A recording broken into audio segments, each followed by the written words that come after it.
Tiene la palabra para el cierre el diputado Máximo Kirchner. Gracias, señor presidente. Antes de empezar, un saludo y un agradecimiento a todas las empleadas, empleados, trabajadores y trabajadoras del Congreso por las ganas que le ponen, porque también sé que cuando vuelvan a sus casas van a tener que dejar quizás los zapatos o las zapatillas a un costado, bañarse y seguir un montón de normas para cuidar a sus seres queridos. Así que desde ya un agradecimiento para todos y todas por las ganas que le ponen. Más para alguien también que muchas veces ante este tipo de sesión, yo no voy a mentir, tengo mis dudas de su funcionamiento y cómo funcionan, y hemos llegado por lo menos con un punto y un acuerdo hoy de convergencia con proyectos a poder sesionar, y obviamente habrá en el futuro proyectos que son quizás más divergentes. Eso por un lado. Por el otro lado, creo que yo escuchaba recién todos los análisis, las palabras también en el inicio de la sesión respecto de las instituciones, y la verdad que se ha hecho algo el presidente, por ejemplo, con los jefes de bloque de esta Cámara de Diputados, no fue habitual entre el 2015 y el 2019. Ninguno de los dos jefes de bloque del mayor bloque opositor al gobierno del expresidente Macri fue nunca convocado por el presidente. Nunca. El endeudamiento, por ejemplo, con el Fondo Monetario Internacional de 44.000 millones de dólares, nunca se convocó a nadie. Se decidió entre muy poquitos el futuro de muchos. En ese momento, obviamente, quizás las instituciones no eran tan importantes. Incluso cuando uno dice hemos vuelto al 2006, hasta sería interesante porque, por ejemplo, no le deberíamos al Fondo Monetario Internacional 44.000 millones de dólares porque ya habíamos cancelado la deuda en diciembre de 2005 con el Fondo Monetario Internacional. Es más, cuando uno mira el impacto económico, por ejemplo, hoy en Chile, Piñera recurre por la pandemia al Fondo Monetario Internacional a solicitar 24.000 millones de dólares. Argentina sin pandemia tuvo que ir al fondo por decisión de su presidente y pedir 44.000 millones de dólares porque la lira turca no sé qué cosa había pasado. Si hacemos una regla de tres simple para comprender la magnitud del desastre económico que se atraviesa y la responsabilidad que hay que tener, es fácil. Si la lira turca generó que la Argentina tuviera que ir a pedir el rescate del Fondo Monetario de 44.000 millones de dólares, esta pandemia mundial, también descrita recién por el diputado preopinante, donde 160, 170 países se dan de bruces con el suelo, imaginemos. Imaginemos también, por ejemplo, cuando hablamos de la certeza de los presupuestos, para construir certezas, para saber cómo construimos la inversión estatal, que siempre es llamada gasto por algunos, pero para mí es inversión estatal, la inversión en salud, la inversión en educación, la inversión en vivienda.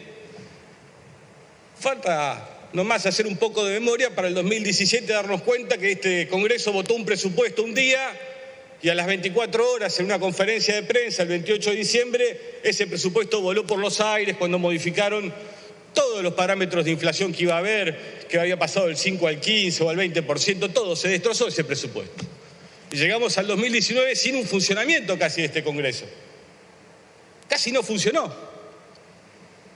Y no teníamos presupuesto. Para colmo, la situación empeoraba hora tras hora en el 2019, porque íbamos a una elección, terminaba las PASO y el lunes el presidente por poco incendiaba el país y disparaba todas las variables económicas y la gente empezaba a retirar el dinero.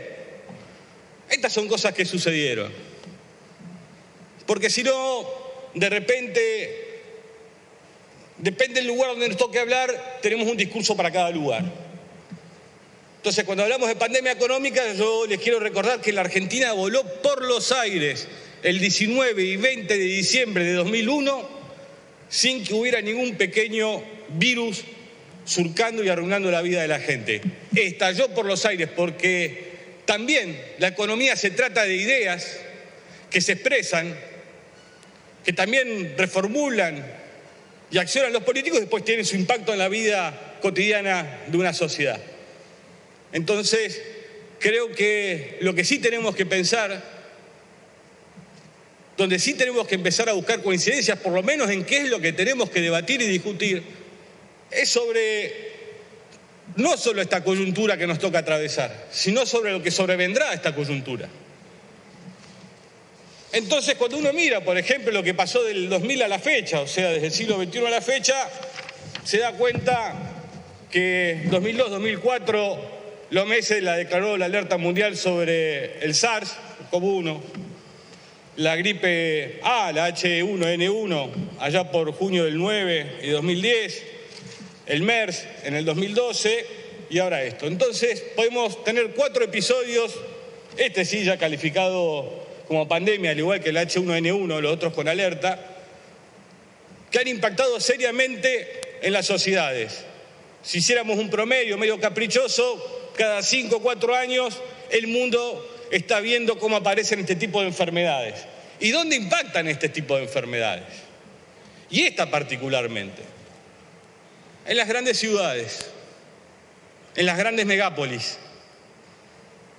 Y la verdad que cuando uno mira a la Argentina, en ese sentido, lo que está viendo y observando es que se estaría centrando el problema, por lo menos por los números que tenemos, donde prácticamente el 75% de los contagios se dan en la Ciudad Autónoma de Buenos Aires y en el Gran Buenos Aires. 14.000 kilómetros cuadrados, más o menos, sobre una superficie mayor de la Argentina de 2.700.000 kilómetros cuadrados. El problema que tenemos también en nuestro país es que está todo concentrado en un lugar, y en particular la Ciudad de Buenos Aires. Por ejemplo, si se hubieran mantenido las políticas de corredores federales en aerolíneas argentinas que comunicaban a nuestras provincias sin tener que pasar por Aeroparque, y se hubiera ampliado aparte, no solo mantenido, sino se hubiera potenciado esa política, hoy provincias que hace muchas semanas que no tienen un contagio se podrían comunicar y activar y actuar comercialmente también. No lo podemos hacer. También tenemos el caso del puerto de Buenos Aires, si quieren, como emblema de la salida de gran parte de la economía argentina y del ingreso también. Estas son las cosas que tenemos que discutir. Esta es lo que va a venir. En cómo hacemos una Argentina sustentable aparte que necesita por estos días también negociar esta deuda externa y que sea sustentable en el futuro. Ahí es donde la sociedad va a ver si realmente estamos de acuerdo o no. Porque, por ejemplo, para estos proyectos que hoy votamos, que tienen que ver con la suspensión de ganancias para sectores que están frente a frente en lo que es el virus, es donde van a salir los recursos. Es cómo vamos a hacer, es cómo vamos a planificar, porque pensemos por un minuto, porque la otra vez escuchaba a la presidenta del partido político que gobierna la ciudad de Buenos Aires decir que el presidente se había enamorado de la pandemia. ¿No es cierto que más allá de la imposibilidad de materializarse ese amor si existiera, lo cierto es que es una medida correcta la que se toma y que se toma a tiempo? Y si el presidente capitaliza políticamente una medida que toma, está bien, no está mal, está bien. Estas son las cosas que muchas veces tenemos que entender. Y de repente, cuando algunos se dan cuenta que hay una capitalización política, que la sociedad aprueba la decisión del presidente, entran a golpear una medida correcta. Entran a decir se enamoró de la cuarentena, cuando es lo correcto. Pero incluso si uno mira, y me tiene un poquito de paciencia con los papeles, cuando da el ejemplo de Chile en aquella conferencia de prensa de un domingo a la noche, ¿qué hacen los medios de comunicación? Chile expresa su molestia, su desacuerdo. Entonces uno empieza a ver en los medios argentinos, coronavirus, el gobierno de Chile cuestionó el triunfalismo de los gráficos que mostró Alberto Fernández. Coronavirus en Argentina, esto es de La Nación, la debilidad de Fernández por compararse con otros países ya le generó 2 roces diplomáticos en un mes. Eso es caranchear prácticamente, porque lo que quería explicar El presidente era las razones por qué Argentina tomaba estas medidas. Y sinceramente, cuando uno ve lo que sucede hoy en el hermano país trasandino de Chile, no tiene por decir, mirá, no tomaron las medidas que nosotros lo dijimos. La gente se muere. Se juega con cosas que no tienen repuesto. Gente se muere. Y hoy Chile tuvo que ir en la mayoría de sus comunas de la región metropolitana a una cuarentena total. Y después vemos también dónde impacta esto. Miren, muchas veces dicen hay que abrir la economía, hay que abrir la economía. Yo hoy andaba por la calle y veía a la gente con barbijo, con máscara de plástico. ¿Hasta dónde nos van a llevar? ¿Hasta dónde van a llevar a la gente? Rebaja de sueldo, barbijo, cosas de plástico en la cabeza. ¿En la próxima pandemia qué? Con una bolsa Ziploc, todos a producir ¿para quién? Para los que siempre después le reclaman al Estado, como sucede ahora, que el Estado vaya a hacerse cargo de sus sueldos. Es el Estado el que está pagando en mucha industria argentina la mitad del salario. Porque obviamente no hay consumo, no se mueve la economía, porque los lugares donde están ubicadas las fábricas de producción argentina que generan trabajo industrial, justamente es donde hay mayor concentración por habitante. Es una Argentina que se ha vuelto muy chiquita en un punto y desperdicia gran parte de su territorio y sus oportunidades. Por eso, miren, cuando uno mira los números, la provincia de Buenos Aires tiene 140 casos por millón de habitantes, o 14 por cada 100.000 habitantes, La Cava 993 por millón de habitantes, 99 cada 100.000 habitantes. Podríamos comparar también Lomas de Zamora y La Matanza y Cava. ¿Y saben qué pasa? También son las formas y estilos de vida. Tenemos que hacer una Argentina. Mira, hay un proyecto del diputado preopinante, de la doctora Carrió y de Mazot, aprobado hace 2 o 3 años, que es el RENAVAP, la ley de RENAVAP, se recordarán, que tenía un fideicomiso, que es para hacer lotes con servicios, porque de repente entramos a enterar que a mucha gente que nunca le preocupó cómo vivían millones de argentinos y argentinas, se entraron a preocupar que no podían hacer cuarentena por cómo vivían en estado de hacinamiento. De repente entramos a ver títulos, hambre mata cuarentena. La pregunta es, ¿cuándo el hambre va a matar la concentración de la riqueza en la Argentina? Porque esto un día va a terminar. Y nosotros lo que tenemos que pensar seriamente es cómo construimos un país más justo para que cuando vengan, como bien marca, y les decía en un principio, lo que viene diciendo la Organización Mundial de la Salud, que este tipo de enfermedades cada vez son más seguidas, ¿cómo vamos a hacer y cómo vamos a afrontar el futuro? ¿Cómo vamos a avivar la producción con la ecología, el 14 bis con el 41, en Capicúa se lo digo? Tenemos una oportunidad también de construir eso y también de cuidar a la gente. Tenemos la responsabilidad de cuidarla. Miren, mis abuelas siempre me decían, cuando uno por ahí no se portaba bien, yo era muy chico, y ante el reto por ahí podía tener una respuesta incorrecta, tenés que respetar, me decían, porque los viejos de hoy fueron los jóvenes de ayer, y los jóvenes de hoy van a ser los viejos de mañana. ¿Y saben qué? Cuando a mí me toque llegar a la de ellos, quiero que me cuiden. No que sea un valor fungible para que arranque la economía y que se muera, que se tiene que morir, porque la cuarentena es cuidar a la gente también. La cuarentena lo que implicó, en muchos sentidos, ¿saben qué fue? Que la carga viral que vayan a recibir nuestras médicas y nuestros médicos sea menor, porque el gran problema en el sector de salud empieza cuando se desborda el propio sistema por la cantidad de enfermos que llegan. El otro día lo vi en un pequeño documental del diario El País de España, donde médicas y médicos contaban la experiencia y donde también referían que no solo son nuestros mayores y nuestras mayores las que se mueren, también se muere gente joven.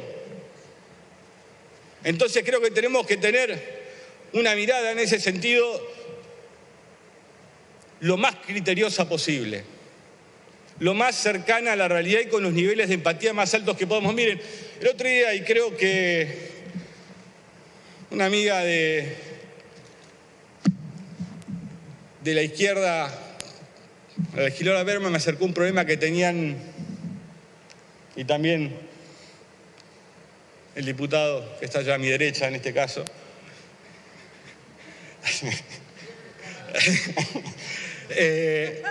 un problema que había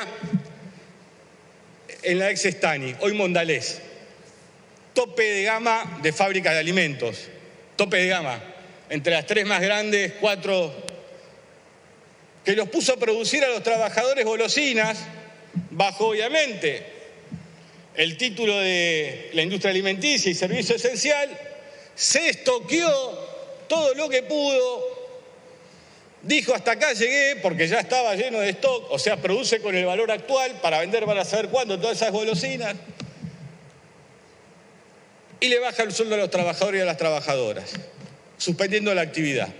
Y equivocadamente el gobierno había homologado ese acuerdo. Espero que se corrija eso. Yo no tengo problema en decir esas cosas.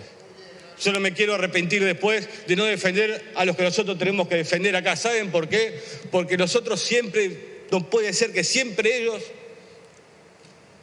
sean los primeros. Esta vez la primera tiene que ser la gente. Tenemos que poner en el centro de la acción del Estado a la gente de carne y hueso, a esa gente de carne y hueso que en los barrios más populares y más marginales la está pasando realmente mal. Y que aquellos que piensen que es cosa de viejo y que es cosa de pobre, que la lengua se le haga a un lado si tienen gente que quiere. Es cosa de todos y todas salir adelante en esto. Y por eso tenemos que aprender a cuidarnos entre todos y todas y dar a las discusiones que tenemos por delante realmente el contenido necesario, que es pensar la Argentina no solo de hoy, sino de mañana y para 10 años más, para que realmente, por ejemplo, como la ley del diputado preopinante al RENAVAP, en la Argentina podamos fondear realmente ese fideicomiso para poder hacer lotes con servicios para terminar con el hacinamiento de nuestra gente en los barrios populares. Ahí sí voy a creer que realmente la clase política ha madurado. Hasta que eso no suceda, no lo haré. Quiero, para cerrar, y gracias porque nadie ha pedido el tiempo y me he extendido, agradecer también que siempre que se los convocó a la oposición participó. Yo el otro día lo veía incluso al jefe de gobierno en la ciudad con Axel Kicillof y con el presidente. Es ahí. Y si hay mucha presión, y si el presidente siente presión de los sectores económicos, y si el jefe de gobierno en una ciudad compleja siente presiones de sectores económicos para abrir a lo que dé lugar, sin tener a la gente en el medio, que sepa que cuenta con nosotros para aguantar esa presión y preservar lo que tenemos que preservar, que es la vida de la gente. Muchísimas gracias, señor presidente. Gracias, diputado.